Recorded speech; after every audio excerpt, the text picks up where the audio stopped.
ఒక అందమైన పల్లెటూరు ఉంది. ఆ పల్లెటూరిలో కిరాణా షాపు ఉంది. ఆ షాపుని నడిపించేది ఒక అమ్మాయి. ఆ అమ్మాయి అందంలోను బుద్ధిలోను చాలా చురుకైన అమ్మాయి. ఆ అమ్మాయి పేరు సుజాత. సుజాత ప్రతిరోజు ఉదయాన్నే లేచి టౌన్కి వెళ్ళి అక్కడ మార్కెట్లో సరుకులు కూరగాయలు అన్ని తీసుకొని తన షాపుకు వచ్చేది. సుజాత వచ్చే ప్రతి మనిషిని బంధాలు కలుపుకుంటూ మంచిగా మాట్లాడుతూ తన పనిని చేసేది.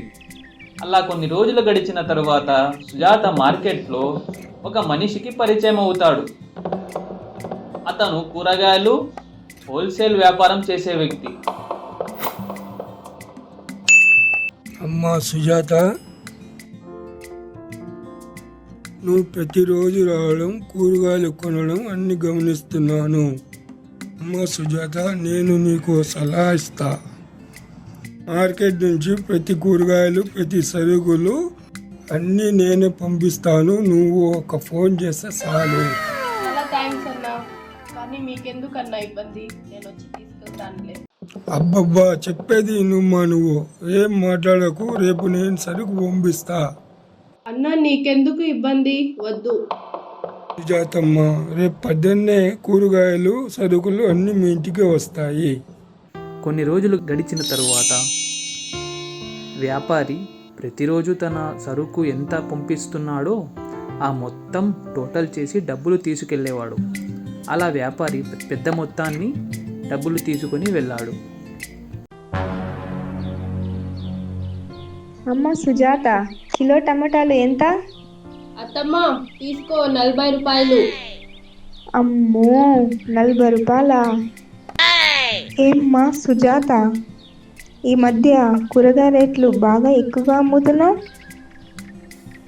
అదేంటి పెద్దమ్మా, నీకెప్పుడైనా కూరగాయలు ఎక్కువ రేటుకి అమ్మానా?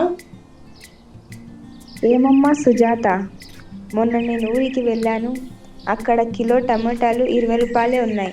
నువ్వు చూస్తే 40 రూపాయలతో అమ్ముతున్నావు. 30తో ఇవ్వచ్చుగా.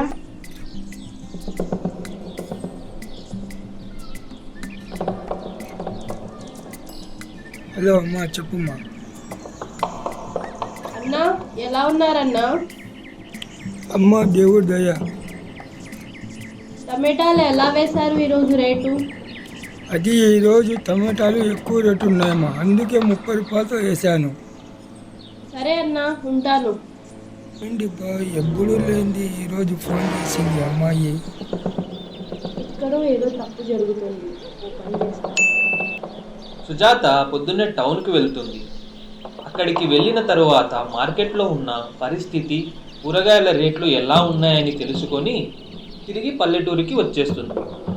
సుజాత తను ఎప్పటిలాగే పొద్దున్నే లేచి టౌన్కు వెళ్ళి కూరగాయలు సరుకులు అన్నీ తీసుకొని మళ్ళీ తన పల్లెటూరుకు వచ్చి యథాతథిగా కూరగాయలు సరుకులు అమ్ముకుంటూ ఉండేది.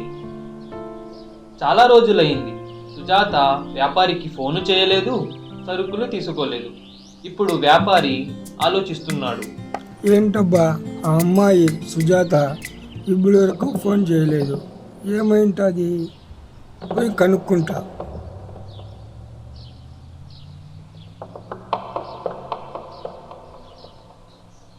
రా అన్నయ్య, కూర్చో. ఏంటమ్మా, చాలా రోజులైంది, ఇప్పుడు వరకు సరుకులు తీసుకోలేదు, ఫోను చేయలేదు, ఏమైంది నీకు? ఏం కాలేదన్నయ్య,